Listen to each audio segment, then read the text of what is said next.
engines in the car, 525 horsepower, 4-speed gearbox, and they're thrilling cars to watch these Trans Ams. Your wish may be granted, young man. Okay, Nathan Hearn will start this one from pole position alongside Aaron Seaton. Now, if you saw our coverage yesterday, you would know that Owen Kelly started the weekend in really strong form.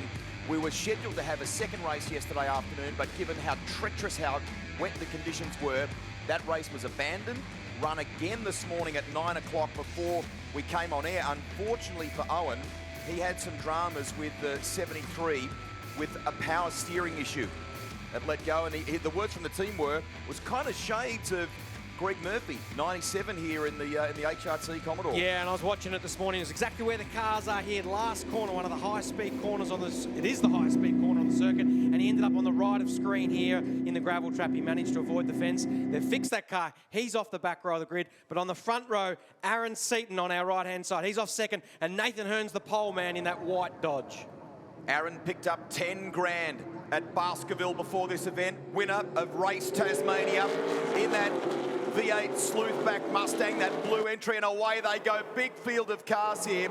We should also say a thank you to the teams and people from TA2 who've decided to come and play at this round, and it's bolstered our field. We've got a great field of cars here, Jack. Oh, and the sound then when they hit the green light and they all jump on the gas was just awesome past the commentary box here. It's a pretty clean start so far, Rusty. Nathan Hearn got the jump on Aaron Seaton there in second. Young Kyle Girton there in third place. A little bit argy-bargy back there. That's Nash Morris and Brett Holdsworth, the son of Paul Morris and the brother of Lee Holdsworth. So some great names in this one. I'm glad you bring up Nash Morris. He is doing a super job. Ran that car at Sydney Motorsport Park last weekend, picked up a race win, spoke to Paul on Friday, said he was in the top 8. We're happy. That's where he needs to be. He keeps on building this teenager, doesn't he? Doing a super job. Yeah, and this year's his first year driving these bigger powered cars. He's in the Super 3 Supercar Championship as well.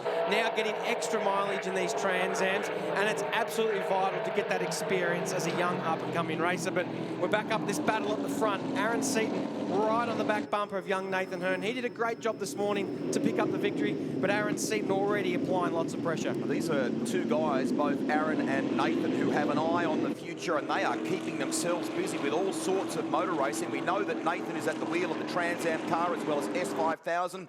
Aaron knows how to win the title in this class and proudly carries the #1. Son of Glenn Seaton, legend of touring car racing, grandson of Bo Seaton. And in addition to what he's doing here in Trans Am, he's in Super 2 this season as well. Yeah, and it's great for Aaron to get a lot more mileage and a lot more experience, and then it provides the opportunities to progress through the ranks. And he's applying maximum pressure here. Big slide for Nathan Hearn through turn 1.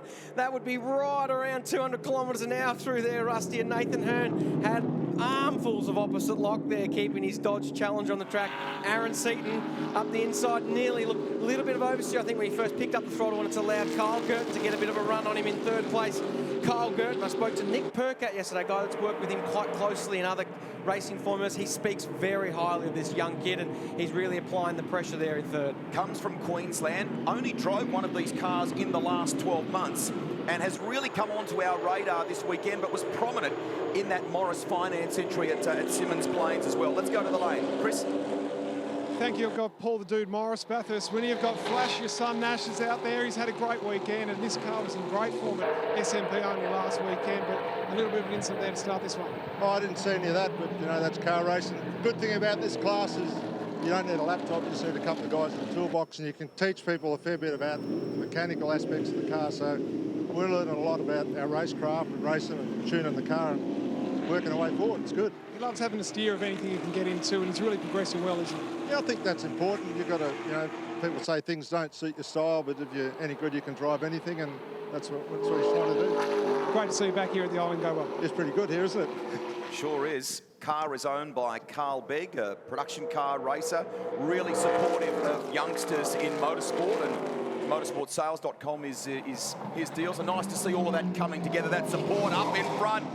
Seaton, he said to me this morning, I'm going to have to hustle, I'm going to have to get aggressive. Jack, that's what we're seeing at Doohan Corner. Huge move by Aaron Seaton. He got to run down the front straight here. He was on the outside of turn 1, big commitment. He made it stick and put him on the inside for turn 2 at Southern Loop, and he's got the job done. Aaron Seaton leads away on board with Nathan Hearn into turn 3. This is a flat-out corner on the approach to the slowest corner, Honda corner down here, hard on the brakes, and Aaron Seaton got the job done. Brett Holdsworth out on the grass under brakes, lots of grass and debris in the front intake of that car. So Brett there just maybe ran wide under brakes or got pushed wide while trying to make a passing manoeuvre, and he's gathered it back up. But the lead group here, Aaron Seaton, great job to get that move done around turn 1. Be enormously hard to imagine that he could get to this group and battle with them, but Owen Kelly has rallied. He is up to position number 10.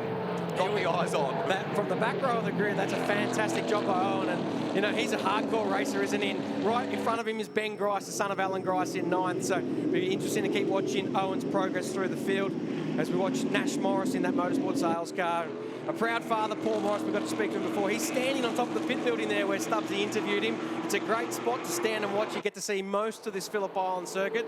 So he's enjoying this sort of lower level racing where you're not in front of the TV. You don't have to worry about the data and the laptops, like he said. And I think he posted something on Instagram recently. It was really simple. It was like, H-Pad, how good, you know? Exactly right. Old school. I touched on it at the top of the race. It's a 4-speed H-pattern gearbox. So they're left-hand drive cars, so the drivers are getting used to changing gears with their right hand, and it's a H-speed, so they use all 4 gears around this circuit. It's pretty cool. As we watch a replay of that manoeuvre, this is massive commitment, Rusty. I can't tell you how tight the seatbelts need to be to go around the outside, and they both, to their credit, gave each other a bit of room, and they didn't even trade any paint through there. I reckon I heard the cheers from Melbourne from Aaron Noonan, V8 Sleuth, who's back in that car this weekend when he took the lead. Back to that shot of Holdsworth. Great to see him rejoining. Oh, and Mark Crutcher in the thick of things again today here. Does he keep it off the wall? Looks maybe just like it.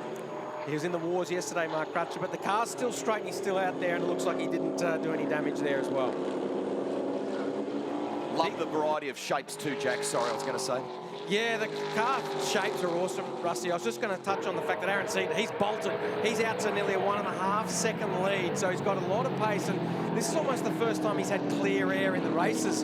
He got a massive gain in qualifying. He was pole by some margin, and he's just sort of been finding himself in P2 on the road, and this is his first time where he's got to the lead and he's really stretching the legs. Why don't we go to pit lane? I think Chris has tracked down a 2-time Supercars champion who's playing crew chief, and Stubbsy, we want to know, is this the resurgence, the re-emergence of Marcus Ambrose Motorsport? I tell you what, we would love to see Marcus Ambrose Motorsports right in the thick of things. We're bouncing from one side to watch it on Gardner Straight, to watch it over the back, so there's plenty going up here.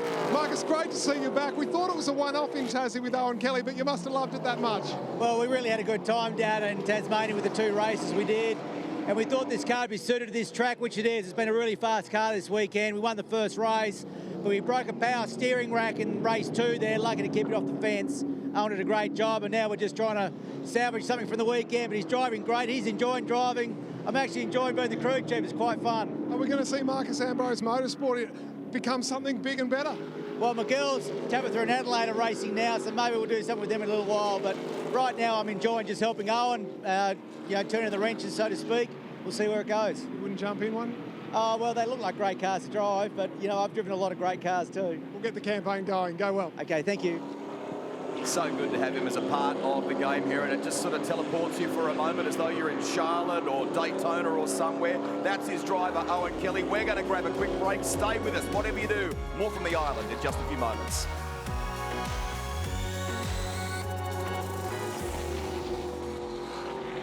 Nice to have you with us wherever you're watching. Trans Am's on track at Phillip Island on what's a glorious day. 180 Jack Perkins of what we had yesterday.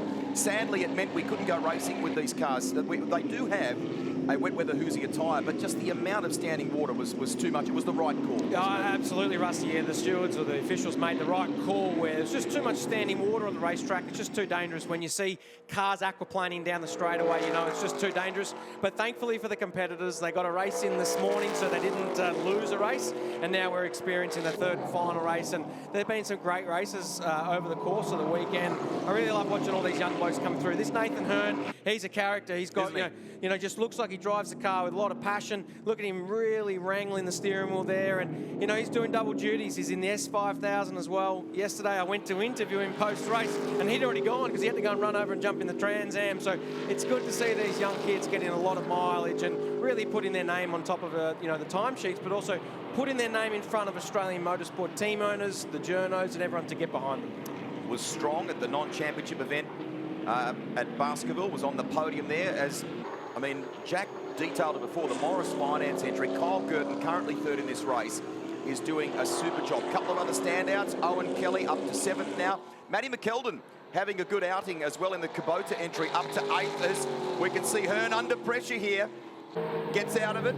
Yeah, it's a tricky spot for Kyle to stick around the outside. That's the notorious Hayshed corner, and it's kind of one lane through there, so he wisely backed out of the manoeuvre, and now he needs to look at any other opportunities to sneak past Nathan Hearn. Maybe Nathan Hearn's just struggling with a little bit of tyre quality or something here, Rusty. It looks like he's got a battle on his hands, just keeping the rear of the car stable, not only on corner entry, but corner exit as well. When he gets on the gas, it just looks like it upsets the rear of the car, and these ones, two behind him, both Kyle Gurton and Tim Brook, look like they've got a little bit of pace on him here. Up in front, Aaron Seaton leads the way by 5.7 seconds. He has the fastest lap of the race at 1 minute 36.23. You're watching 2nd, 3rd and 4th over the line. Nash Morris sits in 5th place, the teenager.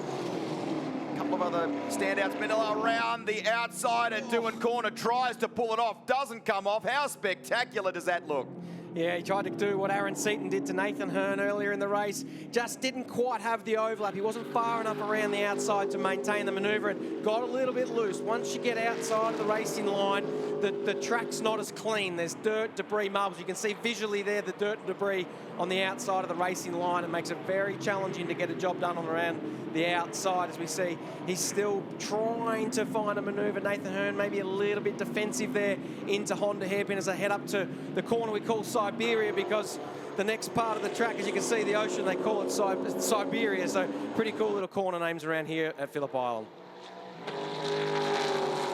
Love the sound of those V8s as they stretch the legs in the Trans Ams. If you're a muscle car fan, there's something for you. There's the Dodge body shape like Nathan Hearn has, the Mustang in the hands of Kyle Gurton, and of course the Chev Camaro as well.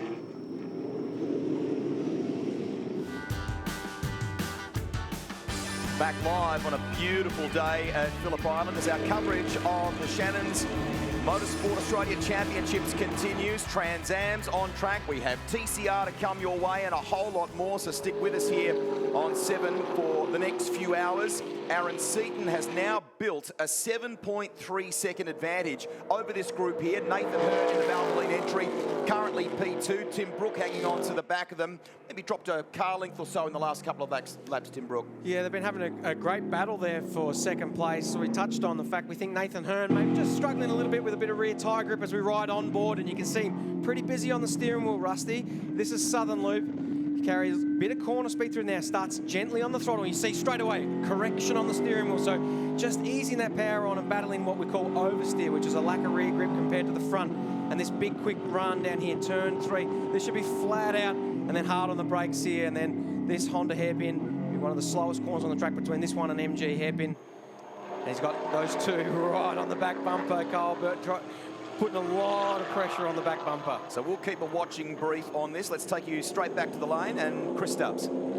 Thanks, Rusty. This is an amazing day when you get to catch up with Marcus Ambrose, Paul Morris, and also Glenn Seaton, some of the greats of motorsport in this country.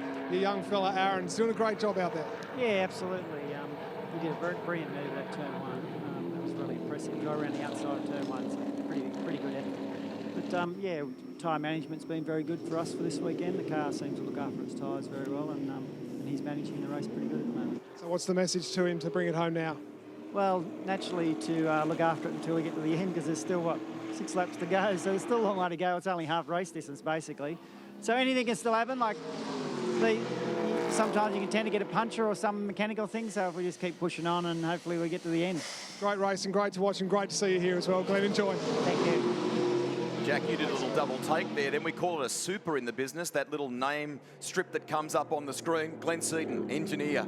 And I think he's adopted that title pretty well. He's very well known now for, the post-driving career in tuning people's cars and suspension, and I think he'd be doing a few tweaks on the car of Aaron's, but it's good to see. And just behind Glenn in the garage, the other gentleman there was a guy by the name of Scotty Owen. He was a big engine builder and player in the Glenn Seaton racing team, so I think they're getting the band back together down there, and just watching and listening to Glenn, and if you've ever had a chance to listen to Aaron, well, you can definitely tell it's straight from the apple. The old block. Yeah, exactly. That's the saying I was looking for, Rusty. And there we go. There's Scotty Owen there on the right, of the legendary engine builder in the days of Glenn Seaton Racing. And it's good to see. I remember seeing these kids. They were younger than me when I was a kid. And, you know, all these names coming through. We've seen Nash Morris as well. Even other guys like Owen Kelly, Benny Grice. We've all been around the paddock for such a long time. It's good to see these guys still out racing. That car of Aaron Seaton's under the Craig Harris umbrella. Craig's competed in the Super 2 Series before. Ultra passionate about that operation that they've got there and helping Aaron take that next step in his career. We hope that happens. He's got lots of racing on the schedule this year. It's all good. And it's all good to the point of 9.7 seconds ahead of Nathan Hearn. We go back to Owen Kelly.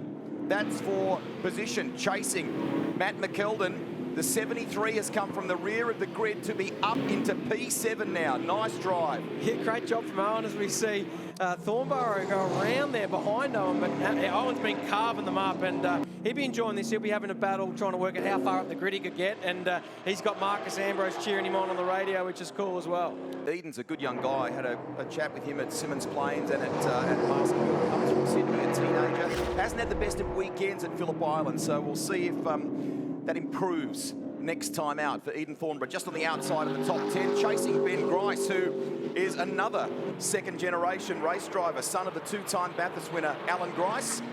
Great to see him having his chance here. A guy that's worked hard and has come through the Excel category, things like that, having a crack at Trans Am. Yeah, it's cool for Grice, and he's got another legend behind the scenes helping. Les Small, for those who don't know that name, he's a notorious engineer in the Thunderdome days, worked with Ben's father, Alan Grice, and it's cool to see a lot of these older guys helping out the younger generation. And you're right, Benny Grice works really hard at his racing, and they work very hard to get this deal together to get in the Trans Am car. It's a car owned by Greg Crick, who's another name that we all know.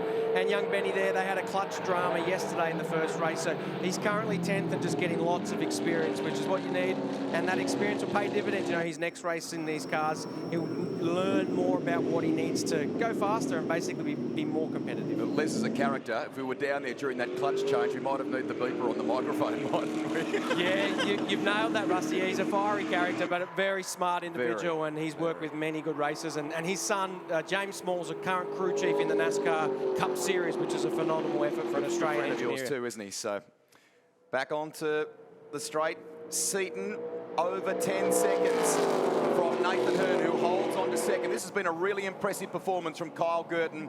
He's showed the nose. He's had a couple of cracks, hasn't he? But hasn't really put a foot wrong. Yeah, that's exactly right, and it's challenging. It looks like you really need to try and set up the passing manoeuvre around the outside of turn one, which we saw Aaron Seaton do successfully. Kyle had a crack at it, but it is a challenging proposition. And the thing with the cars all having the same engines and the same horsepower, the straight line differences are insignificant. It comes from the corner speeds. It comes from your exit of the corner to help set down the run down the straight. And if they all have the same run onto the front straight, it's challenging to be able to get a passing manoeuvre done in a straight line. So our camera made the move there. That gave you a real-time sense of the gap between Seaton and this fight for second place. And Nash Morris he's there. He's joined this group. Yeah, it's a fiery little pack here. And like I said, Nathan Hearn I don't think he's as comfortable with the setup of the car at the moment, just using that rear tyre a little bit. So he's kind of backing them up a bit here. And Kyle's looking for a way through. Nash Morris catching the back. You see in the background behind Nash is Owen Kelly. So he's really ranging up on this group. And I mean, Owen Kelly with 3 laps to run, he could still snag a podium here, which would be pretty impressive. Good. Down the inside from Nash Morris. That's for position on Tim Brook. Brook will be ideally placed for those final corners that bring them onto the front straight. Girton's kind of trying to give Nathan Hearn the hurry up. If those guys are coming.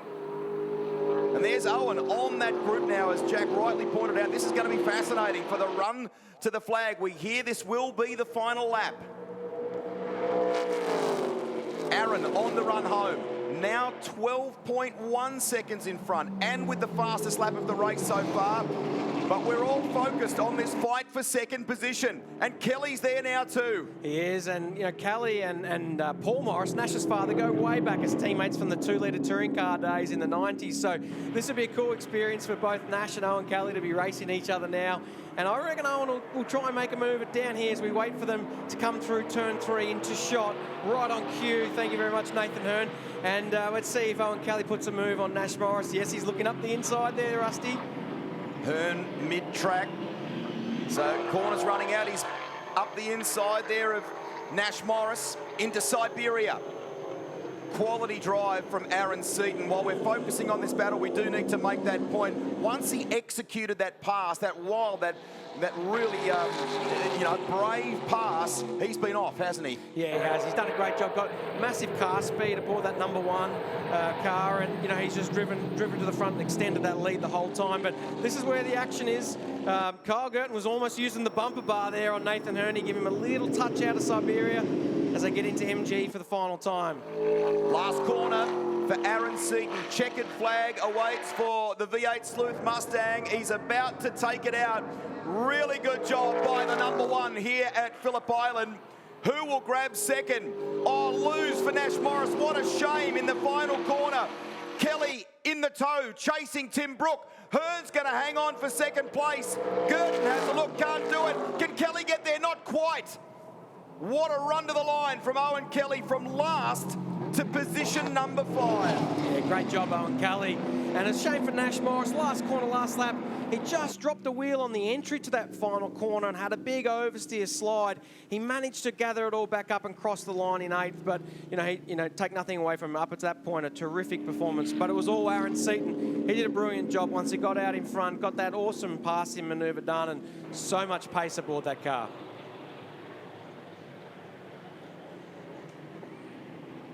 So excited for the remainder of this championship. I know you would like to drive one. I'd love to see that yarn happen. But I mean, the addition of Nash Morris, Ben Grice, and others, the style of driving we've seen from Aaron Seaton here, who's the benchmark, and then the way Kelly came through from the back of the grid. So many stories to follow. Brett Holdsworth, we know his brother Lee will be back in action this afternoon in the TCR car as well. And Matt McKeldin gets inside the top 10 for Kubota Racing. Nice job. Eden Thornborough, maybe not the best weekend here compared to what he enjoyed in Tasmania. We'll see him improve as the season goes on. 23 cars in all. What a weekend for Trans Am here at Phillip Island.